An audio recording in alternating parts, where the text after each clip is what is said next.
Como estudiante de producción audiovisual y como gran fanática del género de horror, entiendo muy bien lo escaso que puede llegar a ser el catálogo de experiencias audiovisuales de terror de calidad a los que se puede acceder. Las razones ya las expliqué en un video anterior, y es que el poco reconocimiento e inversión de la industria del cine a lo largo de la historia hicieron del género de horror algo de nicho, algo poco masivo que no vende a una gran mayoría del público y haciéndolo poco rentable. Y a pesar de algunas grandes excepciones y la gran apertura de posibilidades con la masificación de las series de streaming, sigue siendo algo bastante complicado encontrar un buen terror para consumir, y cada año nos damos cuenta de eso cuando se acerca la Spooky Season, que es cuando la gente como yo más hambre de terror tenemos. Seguimos con esa sensación de que podría haber trabajos mucho mejores que podrían generarnos mucho más esa sensación de adrenalina de cuando un audiovisual nos da miedo real, nos asusta y nos encanta. Créanme que me dediqué mucho tiempo a encontrar eso en películas y series, pero lamentablemente siempre me falta algo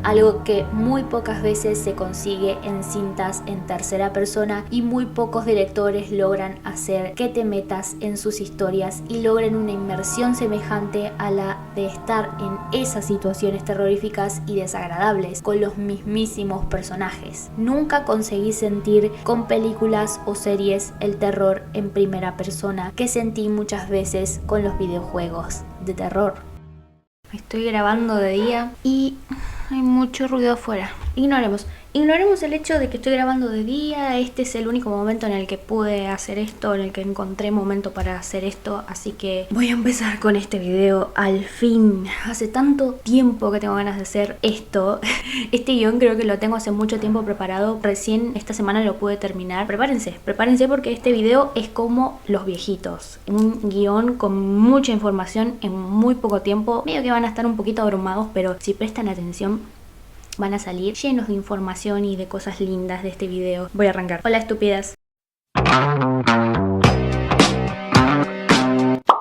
Hoy voy a hablar de videojuegos. ¿Por qué? No hay por qué. Porque en realidad siempre fui muy fan. La verdad que yo soy una persona que consume videojuegos desde que tiene memoria. No solamente jugándolos, sino siendo espectadora desde muy chiquita, y ahora sigo consumiéndolos. Y sobre todo, más que nada, títulos de terror. Porque, bueno, ya saben que yo soy una persona que disfruta mucho del terror. Si conocen este canal desde ya varios videos anteriores. Ya sé que se terminó octubre y yo sigo con este setup, pero todavía no terminó la semana. Para mí la Spooky Season termina una semana después de octubre, y a mí me queda una fiesta de disfraces hoy todavía, así que cuando sea lunes podemos colgar las lucecitas de Navidad y ya avanzar con el año, con lo que queda del año. Pero por ahora vamos a seguir en este mood un poquito más, porque sobre todo este video tiene una temática que todavía es media spooky, media de terror y eso. Tardé un poco en subir esto y en terminar este guión porque hay un título en específico en este video del que voy a hablar, que es gran protagonista, que presenta un quiebre muy importante en el guión de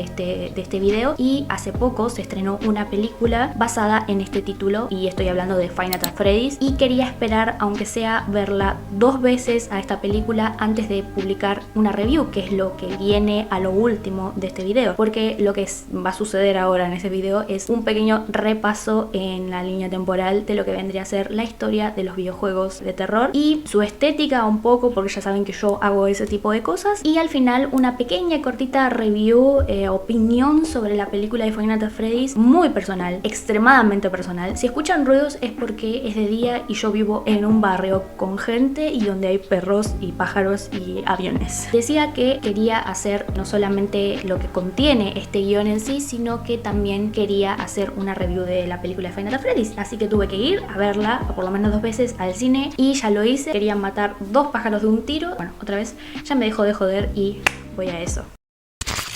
Es algo obvio que a lo largo de la historia los videojuegos de terror han pasado por una gran cantidad de cambios y evoluciones, no solo a nivel mecánica, jugabilidad y calidad gráfica, que obviamente llegaron junto con los grandes avances tecnológicos de las consolas que fueron saliendo durante los últimos 60 años, sino también que han cambiado bastante a nivel visual o a nivel estético, que es algo que ya saben que a mí me encanta analizar. analizar en este canal. Así que me encantaría hacer un buen repaso en toda esta línea temporal, desde el principio hasta el final, analizando la estética de los videojuegos de terror a lo largo de la historia. La primera incorporación del género de terror en los videojuegos se produjo desde el principio del surgimiento de este nuevo medio en los 70s, muy inspirados en la ficción de terror literaria y también en el cine de terror de la segunda mitad del siglo XX. El pionero fue Haunted House, una superposición de una casa embrujada para la primera consola de videojuegos de la historia, la Magnavox Odyssey, y a pesar de las muchas limitaciones gráficas y ópticas de esas primeras consolas, los desarrolladores lograban llevar al jugador a tener experiencias de terror gracias a los efectos de sonidos amenazadores que se aceleran gradualmente. Aquello, junto con memorables soundtracks, lograban crear una sensación de pánico en los jugadores de una manera óptima. Mystery House y The Lurking Horror fueron memorables títulos de la época también. Ya en los 80s, con clara inspiración en el cine de ciencia ficción de la época, como por ejemplo Alien, el octavo pasajero, títulos como Nostromo nos abría la puerta a lo primero de terror y supervivencia que se iba a ver en los videojuegos en ese momento. La tecnología de los videojuegos carecía de la fidelidad como para llevar los temas de terror en la tecnología de imágenes y sonido. En cambio, estaba más envuelto en manuales de juegos y otros materiales de presentación más accesibles para la capacidad de consolas de la época. Unos años más tarde, ya con más capacidades gráficas, los desarrolladores optaban por basar sus títulos en películas de terror de esas décadas, en su gran mayoría slayers, como por ejemplo La Masacre en Texas, Halloween y Viernes 13. Avanzando unos años más, Sega lanza Monster Bash, un título inspirado en monstruos de películas clásicas como El Conde Drácula, Frankenstein y Los Hombres Lobo. También para esa época entra a la cancha Konami con el título Castlevania. Capcom no se quedaría atrás lanzando Ghosts and Goblins, quien fue producido por Tokuro Fujiwara, quien sería un gran maestro de Shinji Mikami, diseñador del gran y conocido título Resident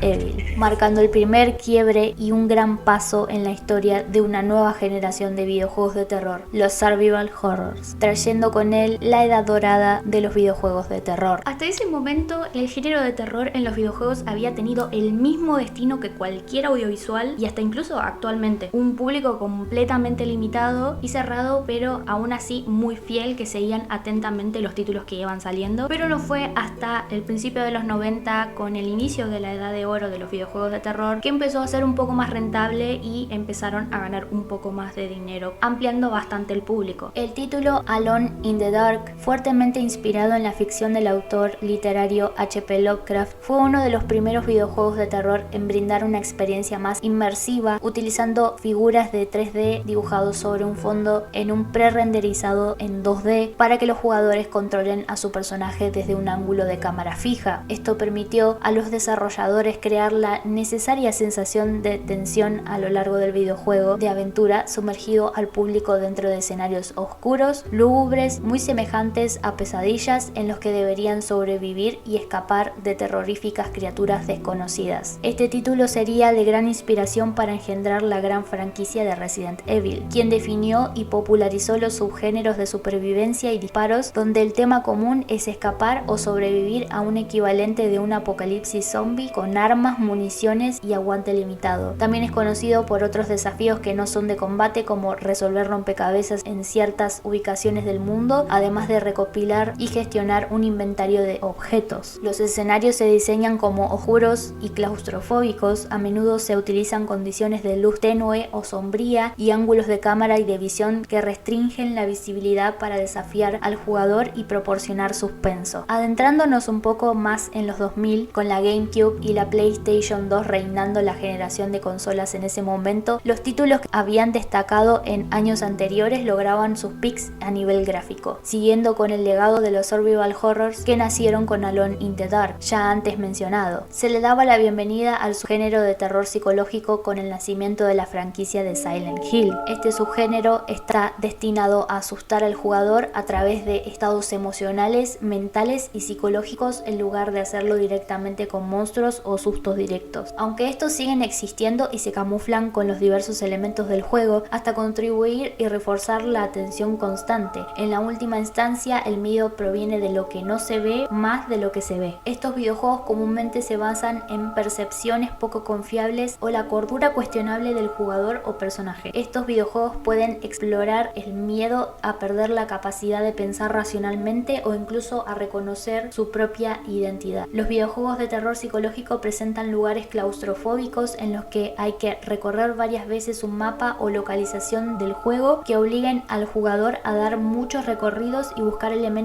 o pistas desesperadamente con rompecabezas y desafíos intelectuales más grandes y retadores de lo normal, en combinación con bandas sonoras inquietantes, opresivas que producen alerta y desesperación. Y si yo les digo la verdad, este tipo de títulos yo los presencié desde muy chiquita y me limitaba a ver cómo mi hermano mayor jugaba. Él, yo lo visualizaba, yo lo veía en tercera persona, verlo mientras él tenía el joystick y yo me sentaba al lado a comer pochoclos y verlo. El principio de lo que sería mi gran gusto por los gameplays actualmente, ¿no? El origen real de todo eso. Y es que a mí con esa edad no soportaba la ansiedad y la desesperación tan inmersiva que tenían los survival horrors en esos momentos. El trauma que a mí me dejó Silent Hill, y actualmente es real. Para el año 2010 en adelante, las desarrolladoras notaban que el denominador común de los títulos de terror era el público limitado y que por lo tanto las ganancias solían ser menores al de otros géneros. Con la llegada de las consolas HD, lo que fueron grandes franquicias de survival horror en el pasado se fueron transformando lenta y tristemente en shooters, género que dominaba el mercado, iniciando una larga era de juegos de acción. Al estar las grandes empresas centradas en otros géneros, los desarrolladores indie lograron, junto con la llegada de la edad dorada de YouTube y las reacciones, dominar bastante terreno con la gran ayuda de un nuevo subgénero, los sustos repentinos o jumpscares. Títulos como Amnesia o Outlast capturaron la jugabilidad de los tan conocidos Silent Hill y Resident Evil. También, aprovechando el popular creepypasta de Slenderman, el videojuego de Slender se convirtió en uno de los primeros videojuegos en ganar popularidad entre los espectadores que veían reacciones de los creadores de contenido, además de popularizar esta práctica para otras franquicias de videojuegos de terror. Dale, Scott Cawthon,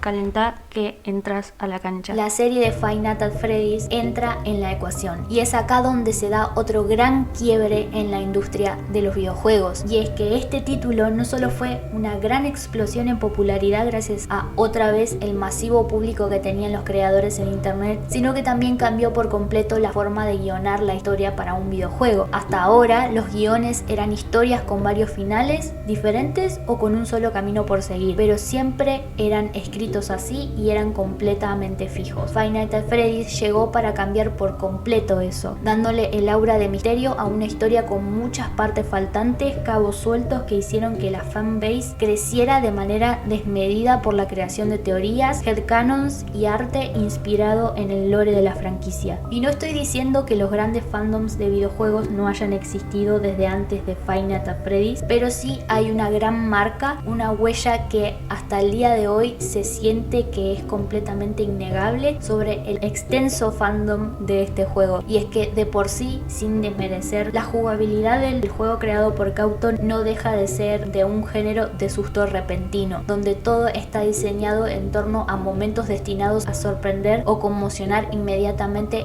al jugador cuando no lo espera, así como crear una sensación de pavor mientras se anticipa un próximo susto. La jugabilidad es bastante limitada por pocos elementos y situaciones de defensa, si no es por decir que casi ninguno o nulo, teniendo el jugador que recurrir a la agilidad y a la astucia para salvarse de los pocos peligros inminentes, y contando con una banda sonora relativamente calmada que estalla en sonidos horribles en momentos de jumpscares. Hay que ser sinceros, las mecánicas son relativamente escasas, la jugabilidad es súper simple y aunque cueste entenderlo, el terror está simplemente limitado a estos screamers. Y por supuesto a todo lo que haya creado el fandom a través de la historia de este, como por ejemplo fanarts, fangames, fanfics, etc. Creando así grandes falsas expectativas respecto al videojuego en sí y en su jugabilidad e historia real. Por último, además de marcar estos grandes quiebres, la saga de Five Nights at Freddy's dio un giro de 180 grados en la industria del género de los videojuegos en términos estéticos. Veníamos hablando de conceptos lúgubres, oscuros, colores apagados, luces tenues, escenarios de pesadillas, monstruos inspirados en Lovecraft, y todo fue relativamente parejo hasta cierto punto, particularmente hasta la salida de la cuarta entrega de esta saga, Sister Location, donde los enemigos empezaron a ser más brillantes, más llamativos, limpios, luces de neón, escenarios futuristas, características de ciencia ficción, panoramas coloridos, alegres, enemigos infantilizados, y da igual las razones por las que esto cambió a lo largo del tiempo. Muchos hablan de que esto es la búsqueda de un mejor marketing para orientarlo más a un público más infantil, que es el más grande, el más masivo y el que más presente está en internet, o sea, el que más vende. Pero eso realmente da igual, no es eso lo que a mí me importa con el punto de este video. Lo importante es que este género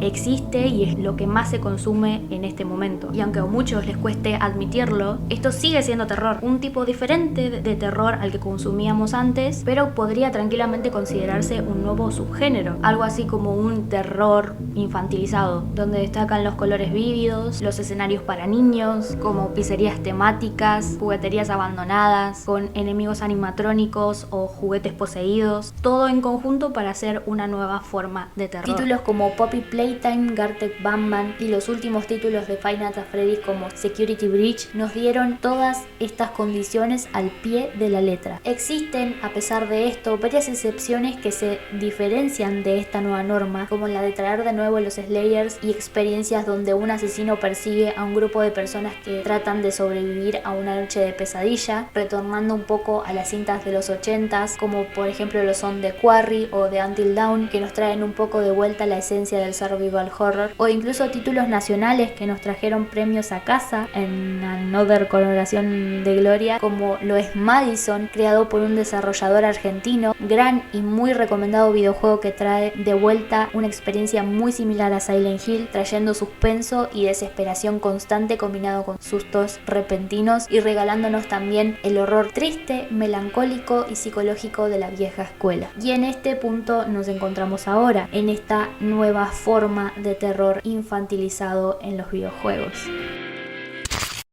Y bueno, con esta pregunta voy a cerrar esta parte del video. ¿A ustedes les gusta o no les gusta la orientación que está tomando el terror actualmente, sobre todo en los videojuegos? Este terror tan infantilizado que podemos obviamente ver. ¿A ustedes les gusta? ¿No les gusta? ¿Les parece que ya se perdieron los valores del terror? ¿O se prenden igual que yo? Porque la verdad que a mí no me molesta para nada. De hecho, consumo bastante eso. Me gusta cómo va avanzando todo esto y me gustaría presenciarlo, todo lo que va a avanzar a lo largo de mi vida, el terror, y sobre todo en los videojuegos de terror, porque a mí me encanta consumirlos. Coméntenme acá abajo qué les parece esta nueva era del terror en los videojuegos. Bueno, ahora sí llegó la parte de la review. Voy a comentar por arriba lo que me pareció la película de Five Nights at Freddy's, la nueva película que está en el cine actualmente. Ya saben que la directora es Emma Tammi, la empezaron a grabar a principio de este año, el tiempo de rodaje fue muy corto, pero la preproducción fue larguísima, estuvimos años esperando por esta película. Por 2015 más o menos empezó a charlar una película del primer juego de Five Nights at Freddy's. Recién este año lo tenemos y la verdad que yo le doy un buen puntaje, pero vamos a empezar por el principio. Bueno, hay tres formas de encarar ir a ver la película de Five Nights at Freddy's al cine. Una de ellas es no saber absolutamente nada de lo que es Five Nights at Freddy's en sí, de lo que es la franquicia, que es un videojuego, los personajes, el lore, lo que sea, e ir buscando una película de terror que, déjenme decirles, un poco lo promete, pero no vas a encontrar eso cuando vayas a verla. Desde ya, spoiler, déjame decirte que eso no va a pasar. Igual voy a tratar de hacer esta review con la mínima cantidad de spoilers que se pueda. No vas a encontrar una película de terror, de gore, fantasmas, no lo vas a encontrar, o no tanto como te lo esperás. Desde el vamos, empecemos por ahí. La segunda opción es ir a verla sabiendo lo que es Five Nights at Freddy's, sabiendo lo que es FNAF, muy por arriba el lore, un poquito los personajes o de qué se trata el juego, las mecánicas, más o menos qué es, que son animatrónicos o lo que sea, y enfrentar la película de esa esa manera. La tercera es ir a verla como hice yo, una persona que viene siguiendo el juego desde el principio, desde 2014, que viene esperando esta película hace como 8 o 9 años, que sabe todo el lore, que consume el videojuego o lo jugó por completo, o que hayas leído teorías, tratado de entender a los personajes, hayas leído los libros, todo lo que conlleva este gran universo y gran lore extenso que ya saben que tiene Five Nights at Freddy's. Los que saben, ir a encarar la película de esa forma es increíble. Yo me considero una gran fanática de la franquicia de FNAF. Yo era esa de 2014 que estaba ahí prendida a los videos de YouTube sobre teorías, los headcanons. Yo estaba ahí, sí soy. Y todos sabemos la mala fama que tiene la industria del cine para encarar live actions inspiradas en guiones de videojuegos de terror o de videojuegos en general en realidad, pero imagínense lo difícil que es hacer una película buena de terror. Imagínense ahora basarla en un videojuego de terror. Piensen y pónganse en ese lugar lo mal que puede llegar a salir. Es todo muy difícil y estaba todo muy complicado, pero realmente yo siento que esta película está hecha con mucho amor. Es una parte muy acotada y muy cortita de lo que es el gran lore, es el videojuego. Uno no está realmente tan apegado a lo que es el canon en el lore de Five Nights at Freddy's en los juegos. Hay cosas que están cambiadas, personajes que son diferentes o cosas diferentes. No quiero hablar mucho sin saber porque realmente no tengo las herramientas como para describir todo el lore, pero se abre este nuevo universo de las películas y hay cosas que están realmente cambiadas, pero es muy lindo ver cosas que uno ha estado esperando tanto tiempo para ver, cosas que no voy a nombrar para no spoilear, pero hay cosas que realmente uno esperaba hace muchísimo tiempo ver en live action y la verdad que cumplieron.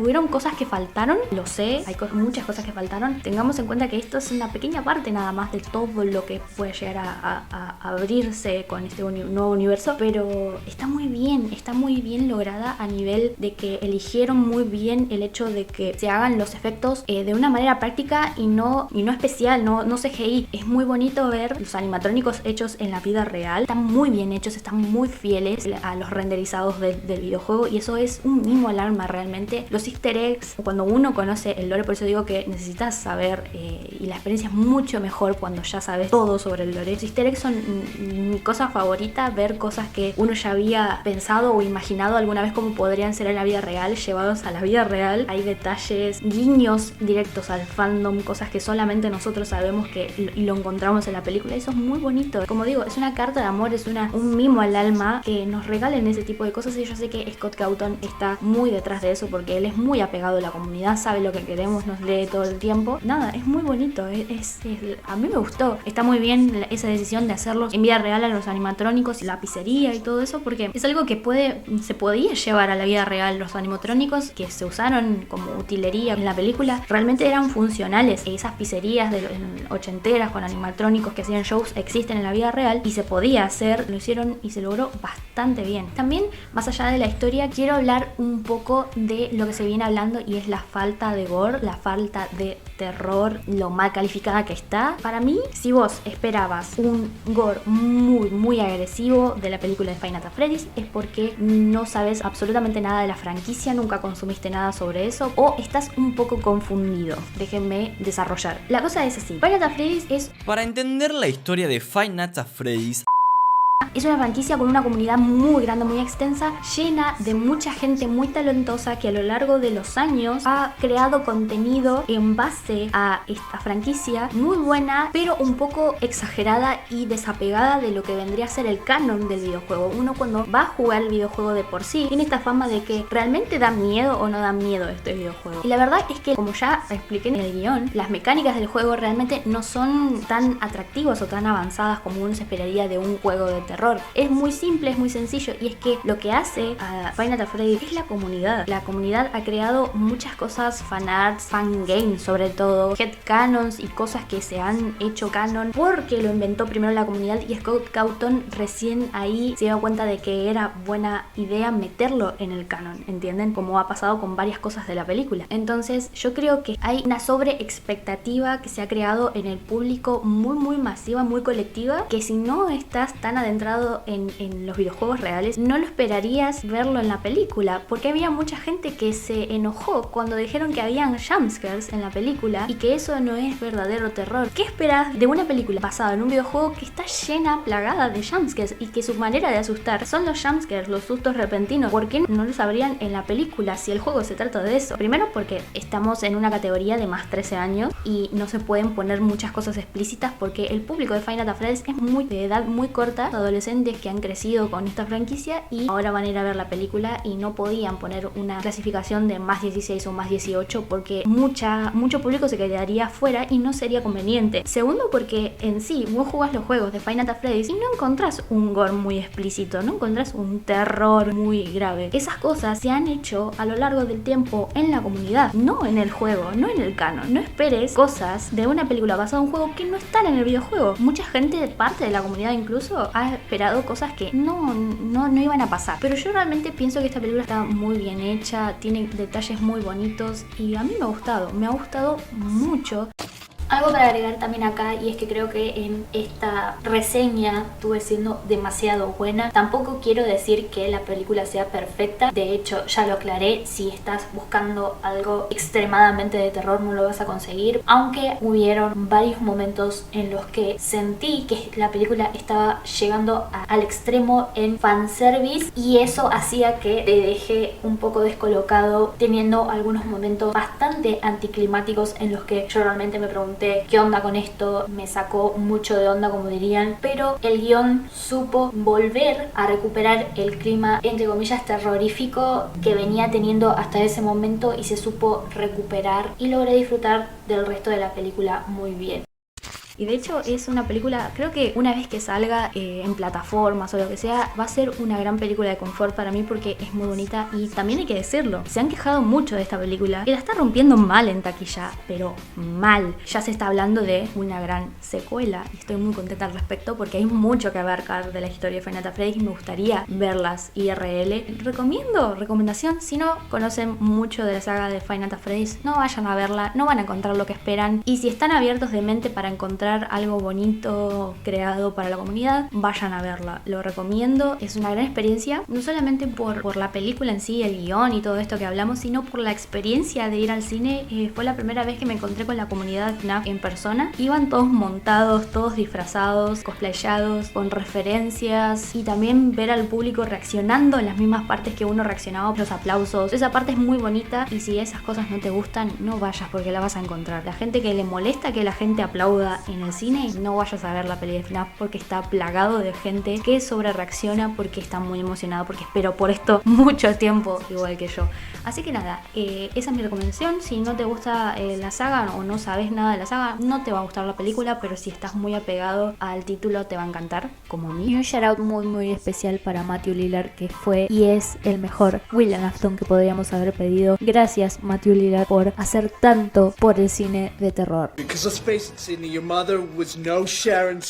Y nada, esa es mi opinión y mi review de la película de Five Nights at Freddy's. Este fue un gran, extenso, largo video para mí. Por ahí en el resultado final, como es todo guionado, no queda tan largo, pero para mí se me hizo larguísimo esto, chicos, larguísimo y todavía me queda editarlo. Así que nada, voy a ir cortando. Espero que se hayan llevado algo bueno de este video. Estas son mis redes sociales por si se quieren pasar a dar una vuelta. Compartan el video, denle like, ayúdenme por favor con el algoritmo. Se me cortó el video porque me quedé sin memoria en ese momento, así que nos vemos cuando me odie menos. Chao.